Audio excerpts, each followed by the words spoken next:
So Sanjay's job and the leadership's job is to ensure that our students are successful coming to our programs and are employed leaving our programs. In this episode, we're going to learn more about our continuing education and workforce development department by speaking to the executive director, Sunjay Bali. So first of all, I know you're new on campus, so go ahead and introduce yourself. Well, first and foremost, thanks for having me, John.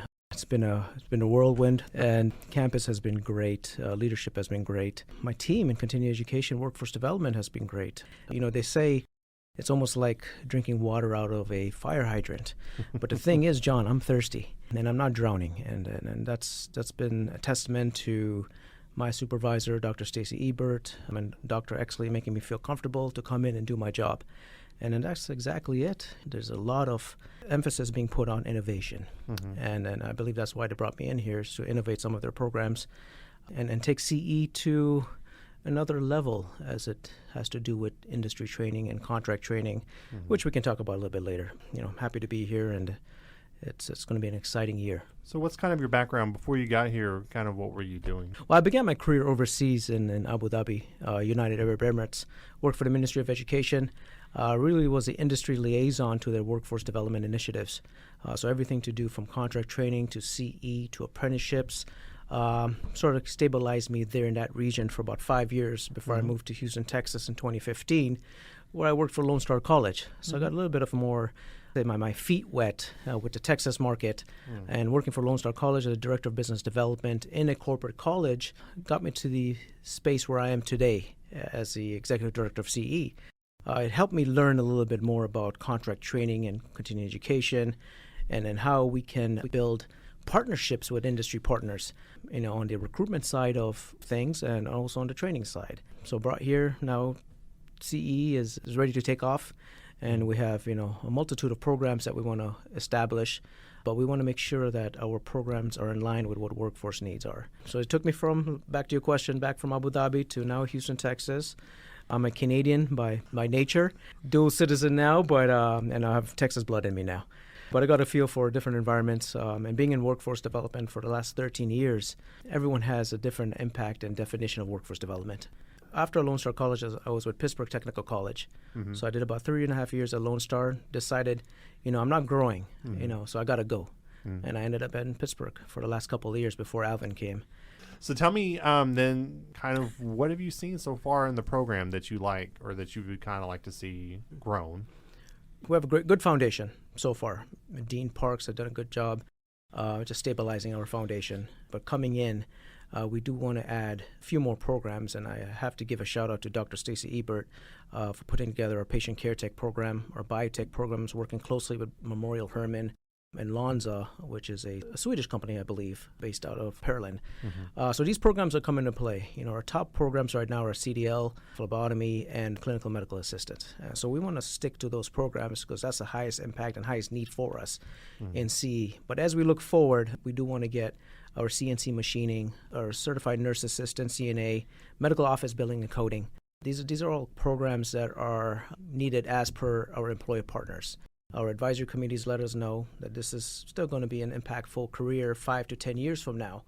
And John, you're aware with our AI being in our space, you know, some of these jobs may go obsolete. So Sanjay's job and the leadership's job is to ensure that our students are successful coming to our programs and are employed leaving our programs. Even just from the part-time professional development, you know, where ladies who want to be welders, how to be a mechanic, basics, you know, these are small activities, small courses that we can offer the public. We definitely want to take advantage of our 55 plus and over communities. We want to have a program for them in place. So a lot of good initiatives taking place. And like I said, it's only been 35 days. Give me until next year where we do this podcast again and tell me where I am. Hoping to be successful, obviously. Okay. Where do you see the opportunities for growth? Corporate college. Corporate college is an extension of the college itself, but it's the revenue arm for the college. You know, we're so reliant on enrollment and tuition, but we need money from outside sources, other sources. And so developing this model where it's the division of workforce development with CE, with corporate college, you know, on-the-job training, it's where we want to take division of workforce development, right? And that's the opportunity is contract training. is what can we offer our industry partners in terms of upskilling and reskilling their current employee database? How do we upskill them so they don't have to leave a company for $3 or $4 to another company, right? So it's just a matter of upskilling and reskilling. In these last 30 days, we've had some good contacts at the city of Freeport, city of Lake Jackson to offer CDL training, which is not part of our CE program in terms of enrollment, but more of a customized package to them. So that's an ongoing, I would like to say, repetitive relationship that's going to be repeatable, profitable, and sustainable. Can it work in a somewhat ad hoc manner where, Lake Jackson comes in and says, hey, we need 3 drivers. Can you help us train these 3 drivers? And you do, and they're going, and then they're fully staffed for a while. But then they come back to you 7 months later. It's like, hey, we're now down 3 or 4 drivers. Can y'all help train us another couple or something like that? How would you have a program that can kind of go that span of time and still fulfill their needs? Absolutely. I think that if it's not a contract training, it's more professional development, CE, right? Okay. It's okay. We have these scheduled courses for you, and you can enroll your drivers as needed. But if it's going to be one of those contract training situations where 1 month down the road we train 3 drivers, and then 7 months down the road we train only 1 driver, that's not a profitable formula. Well, it would be hard to maintain. It'll be hard to maintain a profitable formula. We at least need 3 or 5 drivers, and we have to expand our instructors. We have about 2 instructors right now. We want to get it to 4 to 5 because the demand will come. We've applied for a JET grant for $250,000 to hopefully maintain our trucks and also hire drivers. But that grant will help us ensure that there's more students coming to us for training, and they'll have jobs right after that, wherever that may be. But the idea is to create these repeatable partnerships, and repeatable just means profitable for us at the end of the day.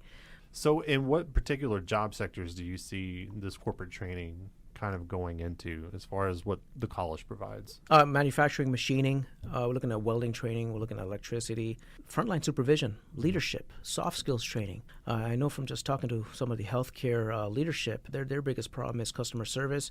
Obstacles are retention, burnout. And these are some of these short courses, 4 to 8 hours, that we can offer in a day. And we have the personnel in place, instructor-wise. We have subject matter experts that can do the training. I think it's important to work with what we have in-house on the credit side. So I've already gone ahead and built this catalog of custom training programs that we can offer that are just one-offs. So on the machining side of things, it could be anything but schematics and blueprint reading. It can be welding 101. It could be arc welding, TIG, MIG, stick. We can offer those short programs that are later then stackable to the credit side. And then that's what we want to do. That's going to be helpful for us to hit our numbers in terms of enrollment, but also get revenue in for the college. Can you explain to us kind of what continuing education is? Continuing education will refer to the range of educational programs and courses designed for adult learners, the non-traditional students who wish to acquire new knowledge and skills or enhance their existing ones. These programs are typically offered outside of traditional degree programs and are geared towards individuals who want to pursue personal, professional development, career advancement, or explore new interests. I think what our competitive advantage here is our flexibility in what we offer, diverse course offerings, whether it be IT, healthcare, the trades. It's open enrollment, so evenings, weekends, we want to cater to the needs of the community. We understand that non-traditional adult learners typically have jobs, 8 to 5, 9 to 5, whatever it may be, and they're looking to expand their skill sets in the evenings. So we want to be able to offer them those range of scheduling options, but affordability as well. The cost is not going to be $4,000, $5,000, $6,000 per se. We want to make it affordable so that they can earn a short certificate within a reasonable time frame. So, we serve as a valuable resource for lifelong learning, personal growth, career advancement, and providing opportunities for individuals and businesses to expand their knowledge and skill sets through their lives. Explain to me how vital it is to kind of work with employers in this area, because sometimes I don't think people realize that we have like advisory boards and we meet with them on a regular basis. So tell me kind of, especially from your department, how important that is to have these relationships to know what we need to offer them. It's vital. It's actually part of our strategic plan, 2022 to 2025, seeked out by Dr. Robert Exley and the leadership team. Goal number 3, enhance ACC's engagement with community. This is what we're about. We want to foster a culture of collaboration. And meeting with these employers and these industry partners is vital to our success as a college, not just CE anymore, is how do we expand and how do we innovate in our programs so that we're still in business 20, 30 years down the road. So the Alvin community, the Brazoria County community helps us in establishing those objectives and deliverables. And workforce data helps as well. It's one thing to talk to industry, but doing our own research in terms of what's the next 5 years looking like for Alvin. And Alvin is just growing. It's one of the reasons I chose Alvin Community College. It's the opportunity to expand. And you see that from a residential, commercial side of things in terms of real estate, but you also see it in terms of job growth and population. So there's a lot of energy in this area.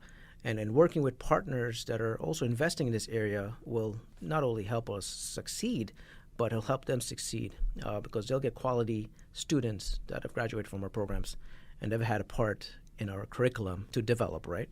I've heard it said before, one of the complications about trying to develop certifications or degree plans here at the college is that some careers that will exist 15 years from now, they don't exist now. How does that factor into your job where you're trying to kind of catch a moving target a little bit about getting sort of these fast track careers offered here at the college? That's a great question, John, and I think we're learning day by day what that's going to feel like, especially with the onset of AI. Professions 10, 15 years ago are probably obsolete today, but we look at programming. AI, you just program it, they'll program it for you. Customer service, and there's a plethora of careers that were offered 10 years ago that are not in the space right now in terms of a career. So as we navigate, it's just a matter of working with industry partners. I think that's going to be our key to success is what are they hearing? What are they seeing down the road that can help us?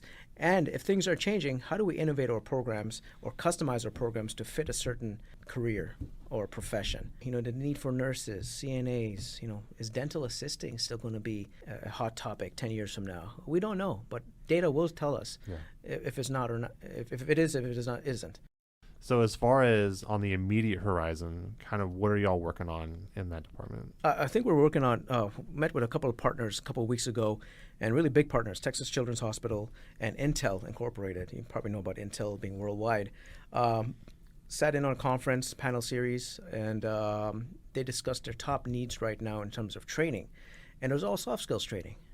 So I was happy to have introduced Alvin Community College, and moving forward, drafting a proposal for them to offer soft skills training in terms of customer service, retention, burnout, frontline supervision, specifically for their customer service staff, entry-level staff.